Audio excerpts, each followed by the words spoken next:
অর্থমন্ত্রী হিসেবে প্রথমবার বাজেট উপস্থাপন করলেন আবুল হাসান মাহমুদ আলী। প্রস্তাবিত এই বাজেটে কিছু পণ্যে শুল্ক ও কর কমানো ও কিছু পণ্যে বাড়ানোর সরাসরি প্রভাব পড়বে সাধারণের জীবনে।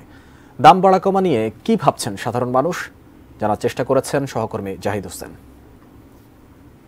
বাংলাদেশের সামাজিক আর্থিক ভৌত অবকাঠামো, তথ্য যোগাযোগ প্রযুক্তি।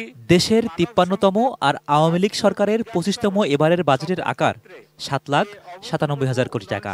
২০২৪-২৫ অর্থ বছরের প্রস্তাবিত বাজেট। অর্থমন্ত্রীর ভাষায়, সুখী, সমৃদ্ধ, উন্নত ও স্মার্ট বাংলাদেশ বিনির্মাণের এ বাজেটে কতটা আশ্বস্ত হচ্ছেন সাধারণ মানুষ?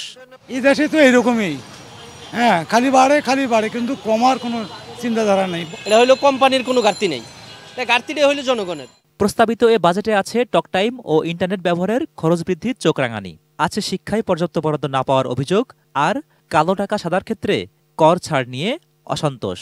২০১০ সাল থেকে বর্তমান পর্যন্ত অনেকগুলো ইউনিভার্সিটি হয়েছে।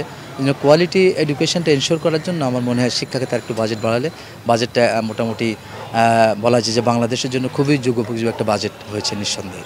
বৈধ উপায়ে অর্জন করছে তাদেরকে নিজেদের উপার্জনের ওপর ৩০% ট্যাক্স দিতে হচ্ছে, কিন্তু কালো টাকা সাদা করার যে ব্যাপারটা সেখানে সেটা কমে দাঁড়াচ্ছে ৩০ থেকে ১৫%। তো এটা আসলে খুবই বৈষম্যমূলক এবং একই সঙ্গে এটার সমালোচনা হওয়া প্রয়োজন। তবে ক্যান্সার, কিডনি ডায়ালাইসিস ও ডেঙ্গুর চিকিৎসা সামগ্রীর দাম কমার আভাস স্বস্তির খবর হিসেবে দেখছেন নগরবাসী।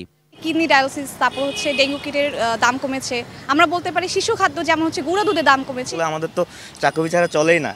এই বাজেটে চা কফির দাম কমানো হয়েছে, গ্রিন টির দাম কমানো হয়েছে। বৈজ্ঞানিক শিক্ষা ও গবেষণা খাতে যে সরকার বরাদ্দ বৃদ্ধি করেছে এবং এই খাতটাকে যে সরকার প্রায়োরিটি দিয়েছে সেটা আমার ভালো লেগেছে। প্রস্তাবিত বাজেটের অর্থ সংস্থানের জন্য রাজস্ব আহরণের লক্ষ্যমাত্রা নির্ধারণ করা হয়েছে ৪,৮০,০০০ কোটি টাকা, যা মূলত আসবে আয়কর, ভ্যাট এবং আমদানি ও রপ্তানি শুল্ক থেকে।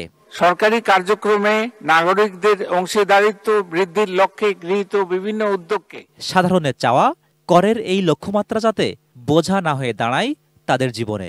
শুল্ক হার ২৫% পরিবর্তে ৩০% নির্ধারণের প্রস্তাব করছে। Zahid Hossain, ATN news, Dhaka.